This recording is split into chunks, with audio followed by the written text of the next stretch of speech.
Hebrews 7. This Melchizedek was king of Salem and priest of God Most High.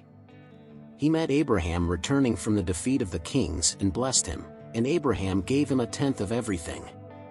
First, the name Melchizedek means king of righteousness, then also, king of Salem means king of peace. Without father or mother, without genealogy, without beginning of days or end of life, resembling the Son of God, he remains a priest forever. Just think how great he was. Even the patriarch Abraham gave him a tenth of the plunder. Now the law requires the descendants of Levi who become priests to collect a tenth from the people, that is, from their fellow Israelites, even though they also are descended from Abraham. This man, however, did not trace his descent from Levi, yet he collected a tenth from Abraham and blessed him who had the promises. And without doubt the lesser is blessed by the greater. In the one case, the tenth is collected by people who die, but in the other case, by him who is declared to be living. One might even say that Levi, who collects the tenth, paid the tenth through Abraham, because when Melchizedek met Abraham, Levi was still in the body of his ancestor.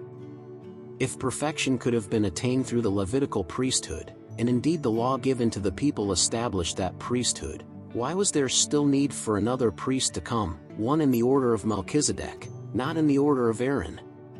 For when the priesthood is changed, the law must be changed also. He of whom these things are said belonged to a different tribe, and no one from that tribe has ever served at the altar. For it is clear that our Lord descended from Judah, and in regard to that tribe Moses said nothing about priests.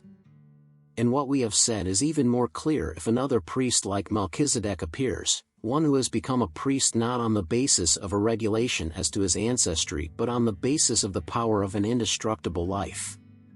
For it is declared, "You are a priest forever, in the order of Melchizedek."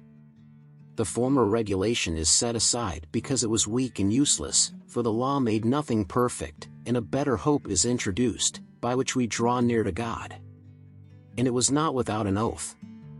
Others became priests without any oath, but he became a priest with an oath when God said to him, "The Lord has sworn, and will not change his mind. You are a priest forever." Because of this oath, Jesus has become the guarantor of a better covenant. Now there have been many of those priests, since death prevented them from continuing in office, but because Jesus lives forever, he has a permanent priesthood.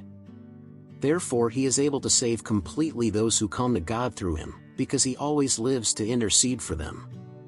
Such a high priest truly meets our need, one who is holy, blameless, pure, set apart from sinners, exalted above the heavens. Unlike the other high priests, he does not need to offer sacrifices day after day, first for his own sins, and then for the sins of the people. He sacrificed for their sins once for all when he offered himself. For the law appoints as high priests men in all their weakness, but the oath, which came after the law, appointed the Son, who has been made perfect forever,